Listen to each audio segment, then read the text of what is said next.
Greta closes the door behind her and steps out into the evening street. She ought to stay at home. She has papers to read and letters to write, but the mayor has asked her to come for dinner after the morning's hunt, and she cannot say no. There's a lot to be done with the new information she has gathered today. Her superiors need to know about the state and illusions of this town, but it will have to wait. She's decided to treat the morning's hunt as an anomaly, just as a king would have instructed. Her memories are nothing but made up images from the past, remembrance from a worried child's mind. She will heed them no thought, and continue with the work she set out to do. She follows the street towards the square, nodding and greeting at the passers-by. They are still smiling, but that will change soon.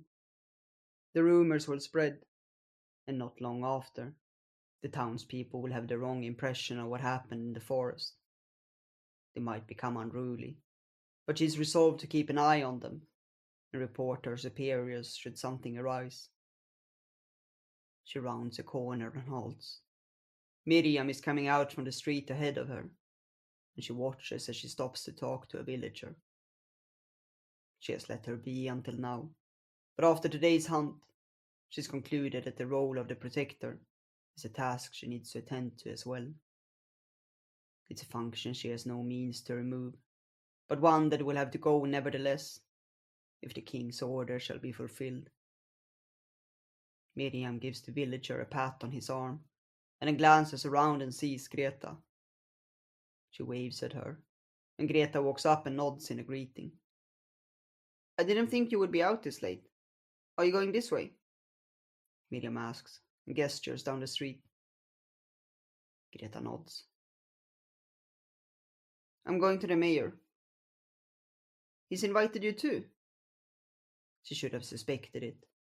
She would have preferred to attend alone, because then, at least, she might be able to broach the subject of the king's order. But that would be in vain now, when Miriam was there. They continue along the street in silence, Greta already formulating the letter she'll write in her mind, laying out the reasons her suggestions will help carry out the king's orders. She barely notices as Miriam halts. We're here. They are standing by the mayor's house, and Greta straightens out her uniform and checks the revolver by her hip. Miriam knocks on the door, and she can hear footsteps approaching. Moments later, Ingrid opens the door. My loves, I'm so glad you could come. She ushers them inside and leads them through the narrow hallway, smelling of cooking, and into a small kitchen. The table is already laid, and the mayor rises from his chair as he sees them. My loves, I'm so glad you can be here. He puts a hand on Greta's arm and leads her to her place by the table. We couldn't let you stay alone after this morning. He smiles and leaves her with a pat on her hand as he returns to his chair. Are you settling in? He asks. Has Gustav shown you the houses you need to help with? He has. She hasn't told him yet that she won't do it for much longer, and that soon the town will grow to become something other than he's used to. She doesn't need to raise the topic though, because Ingrid declares, Dinner's ready. She takes the pot from the stove and puts it on the table. My loves. She smiles at them, then reaches out and puts a hand on Miriam's. I'm so happy we can be together in times like these. Anders has told me everything that happened. She looks fondly at the mayor and then gestures at the steaming pot. Please, help yourself. Greta wishes she remembers more from that dinner, but all she can think about is the letters that aren't being written. Sitting and talking about imaginary beings won't bring out King's orders. When the mayor finally claps his hands together, thanking them for the time, she gets up and follows him out. Ingrid gives her a hug and closes the door behind them. Miriam glances around the street Are you going home? She asks. Greta nods. It's too late to get anything done now, but she has vowed to get up early tomorrow to continue her work. They walk down the street in silence and have almost passed the square when Miriam suddenly halts and stares wildly in front of her. They are here. Greta looks at her, confused. Who? The wolves. Come. Miriam turns without another word and runs in the direction of the forest. Greta stands bewildered for a moment, then races after her. They sprint down an empty street, when suddenly a scream pierces the air. Miriam halts, looks around, and then turns down another street. Greta checks her revolver and rushes after her. You're here! Miriam shouts. She halts as she comes to the corner leading to Olaf Street. Greta stops next to her, and for a moment she can only stare as a chill goes up her spine. Someone is lying on the ground further down the street, with a black shape standing above it. A shape like a wolf. No, it can't be. They are nothing but imaginary phantoms. Miriam screams, and months of training takes over, and Greta raises her revolver and fires.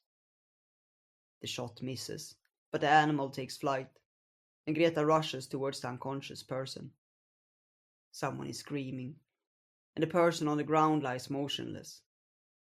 It's... She halts as she comes closer.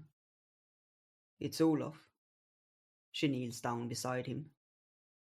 Miriam! She turns, and Miriam is still standing by the corner, her eyes frantic. You need to come!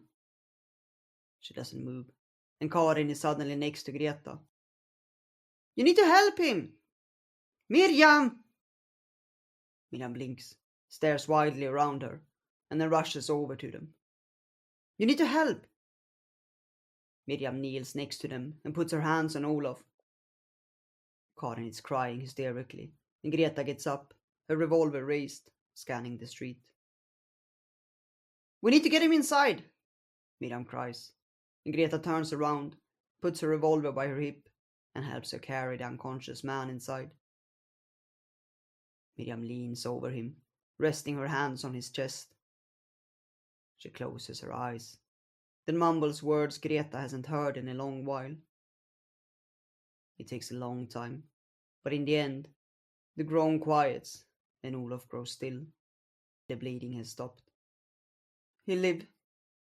Miriam slumps against the wall, her hands blood-stained. We need to warn the others, Greta says. Miriam nods and struggles up to stand. Karin is sobbing quietly, and Miriam puts a hand on her and says, Lock the door after us, okay? She nods, and Greta walks out on the street, unlatching her revolver. Where to first? Miriam stumbles out and gestures in the direction of the square. Greta doesn't think, but sprints in the direction Miriam pointed. She scans the street frantically as Miriam stops by the first house, knocking on the door. Miriam must have warned them, but Greta doesn't hear her talking, but only runs after her as she continues down the cobblestones. They continue with house after house, Greta surveying the street, waiting for the black shape to appear behind the corner. But as they come to Miriam's house, the last after passing through the town, they are still safe. They halt, panting after the sprint. You need to come inside. You can't go home now, Miriam gasps. She feebly gestures for her to follow her as she opens the door. The hallway is dark, and Miriam lights a candle and stumbles to the kitchen. Greta closes the door behind them, bars it, and only then does she realize her legs are shaking, and the revolver in her hand is trembling so hard she can barely hold it. She steadies herself against the wall. It can't be real. They can't be. Greta? She pushes herself off the wall and staggers to the kitchen. Miriam is peering through the windows, then pulls the shutters close. You need to stay here tonight, she says as she turns back to the room. Greta shakes her head. Can't. She slumps down on the chair, puts the revolver in her lap, and takes out the few spare bullets she carries with her. Her hands are trembling, and as she puts in the first bullet, she drops it to the floor. She curses, picks it up, and the other bullets fall to the floor as well. Miriam is leaning against the wall, her face bleak and her hands trembling. Greta picks up another bullet, fumbles, and the revolver falls out of her lap with a clang. You can't go back tonight. Miriam leaves her place by the wall, walks up to her and puts a hand on her arm. The touch is so unexpected. Greta flinches. No. She leaves the revolver she dropped, gets up, and stands by the window. This shouldn't be real. They can't be. They are nothing but imaginary phantoms. She stares out the room, her vision becoming fuzzy. She should leave and go home, but somehow her body won't obey. Miriam gestures for her. Greta barely hears her, but her body moves on its own, and she follows Miriam to the bedroom. It will be room for both of us, Miriam says as she pulls the duvet to the side. Greta obeys without a word, undresses, and lies down. Miriam follows, and as her bare skin touches her, Greta flinches, and suddenly, all her carefully built up walls won't hold any longer, and the memories of the past flood her. Her father's disappearance, her mother telling her it's not real, her loneliness as the house become one less person, her wandering the lands but never once touching the forest again. Something wet falls down her cheeks, and she wipes it off. She can feel Miriam's breathing next to her, and suddenly, there is a warm hand on her arm. Are you okay? The world disappears then, and all she can remember is her father being attacked by the wolves. She saw it. She knew it was real, but no one ever believed her.